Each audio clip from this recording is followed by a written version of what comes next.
Olá pessoal, tudo bem? Bom, estamos aqui de novo. Primeiro gostaria de começar agradecendo a vocês pelas mensagens. A Elis me compartilhou o vídeo com as palavras de vocês e fiquei muito feliz em saber que aquele último vídeo pode ter ajudado vocês a pensar um pouco em tudo que está acontecendo e entender um pouco, né, nossos próprios processos envolvidos nessa, né, como uma reação a tudo que está acontecendo e tem ajudado a dar uma arejada nas ideias, né? Fiquei muito feliz em saber disso. E aí Elis me pediu, me perguntou se eu poderia gravar um pequeno vídeo para vocês comentando sobre o medo, porque foi uma outra questão que acabou não sendo trazida especificamente para o último vídeo, mas que apareceu aí nos questionamentos de vocês. E no fim a gente acabou falando um pouco sobre o medo no último vídeo, só que com outros nomes e outras formas de manifestação, né? O medo, ele é uma emoção humana e que está presente na maior parte dos animais superiores, né? Ele é uma reação natural do nosso psiquismo, do nosso corpo, da nossa fisiologia a uma situação de ameaça, real ou imaginária, que a gente sinta como podendo potencialmente nos fazer mal, nos destruir, nos matar, né? É uma reação natural a uma ameaça à nossa integridade. Vocês devem imaginar que com o avanço da pandemia, né, com toda a situação que a gente observa no nosso país e no mundo, o medo se tornou uma emoção imperiosa nos últimos tempos, né? Que, como eu disse, é uma reação natural a tudo que está acontecendo. O Covid-19 é uma realidade, né? Ele é uma ameaça real que pode colocar a nossa vida, dos nossos familiares, dos nossos amigos, das pessoas queridas em risco, né? E já está desestruturando muitos campos da nossa sociedade, né? Então, o medo, num primeiro momento, ele é bem-vindo, né? Ele está em consistência com a situação nova que a gente está vivendo. As pessoas, elas vão se identificando potencialmente com a situação ameaçadora, né? E vão pensando em estratégias para lidar com ela. Então a gente se protege, a gente fica de quarentena, a gente chega em casa da rua e se limpa todo, né? Passa álcool no corpo todo, toma banho, deixa o chinelo no paninho lá fora, enfim, a gente se protege, porque a gente antecipa, né? O medo ele faz com que a gente se prepare para a ameaça, né? E isso é muito positivo. Mas quando que o medo começa a se tornar um problema, né?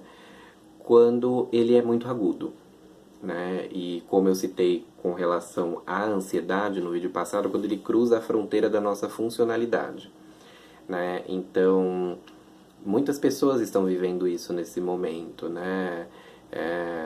Ficamos mais acuados, né? Desesperados, nos vêm ideias e pensamentos de morte na cabeça, o medo do contágio, e isso vai fazendo com que a gente fique paralisado diante da situação ameaçadora, perdão. E a gente começa a entrar num looping de pensamentos repetitivos, de catastrofizações, e vai se isolando, né? Vai deixando de ser funcional, começando a não conseguir fazer o que conseguia fazer antes, porque o medo nos paralisou, né? Então, essas situações, elas devem ser interpretadas como um sinal de alerta, né? Então, cruzou essa fronteira, e acho que realmente o negócio está ficando difícil. Então, quando a gente entra nesse processo, quando a gente cruza essa fronteira do medo normal para o medo desproporcional, o corpo inteiro começa a sofrer com isso, né? A gente começa a ficar mais angustiado, tem rompantes de raiva, de agressividade, alterações de memória, de criatividade, de pensamento, né? E vem aquela questão das catastrofizações, né?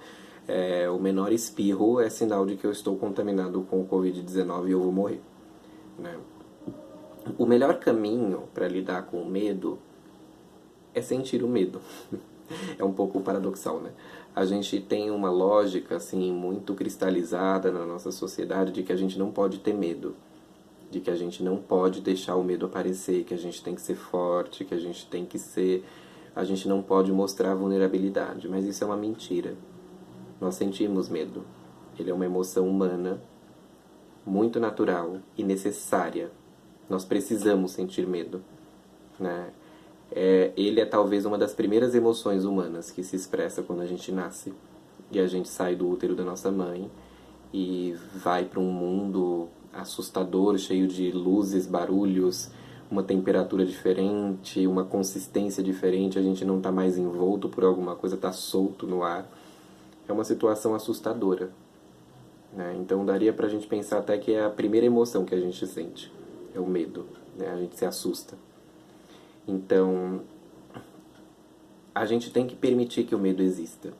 A gente tem que deixar ele aparecer. Quanto mais a gente vai negando a situação, quanto mais a gente não vai permitindo que o medo surja, mais ele vai ganhando dimensão e vai começando a nos controlar. Então, a melhor dica é você parar de fugir, virar para trás e encarar o medo, né? O diálogo é uma forma muito positiva de fazer isso, né? Quando a gente está com muitas inseguranças, muitos pensamentos, muito assustado, é importante a gente poder compartilhar isso com alguém. Primeiro, pelo próprio ato de falar. Quando a gente fala em voz alta sobre os nossos medos, a gente presta atenção no que a gente está falando, muitas vezes a gente começa a perceber incoerências. A gente começa a perceber, será que é tudo isso? Não tinha falado em voz alta. Não, mas eu tenho certeza que eu tô com Covid. Por que eu tenho certeza que eu tô com Covid? Não, por isso, aquilo. Você vai encontrando lógicas e não lógicas, né? Coisas ilógicas no seu discurso fóbico, né? Então, poder compartilhar seus medos, suas angústias, suas inseguranças com alguém que possa te ouvir é muito importante. Porque vai aliviando um pouco. Sai daqui. Sai de dentro.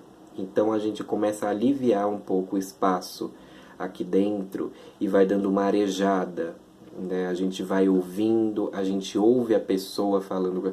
Não, mas você falou isso, mas não faz nenhum sentido isso que você está falando. Por que você está pensando isso? Ah, mas realmente não sei por que eu estou pensando isso. Por que você acha que você está pensando? Você põe em xeque o medo que você está sentindo e você começa a tentar entender. Né? Isso é um processo natural quando a gente entra em contato com o medo, a gente começa a questionar o medo. E quando a gente questiona o medo, ele começa a diminuir o seu poder sobre nós. Quando a gente começa a poder vivenciar o medo e deixar o medo fluir, a gente pode começar, por exemplo, a tentar buscar fundamentos nesse medo. Então a gente pode escrever sobre o que a gente está com medo, fala, nossa, mas por quê? Então eu vou pesquisar, será que realmente é isso que aconteceu, vai me contaminar por Covid? Será que eu posso fazer o exame? Não, mas será que realmente a minha família vai pegar o Covid porque eles estão cumprindo a quarentena, eu estou dentro de casa, estou tomando todas as medidas? Não, isso aqui realmente é questão que eu tô coerente no meu medo, realmente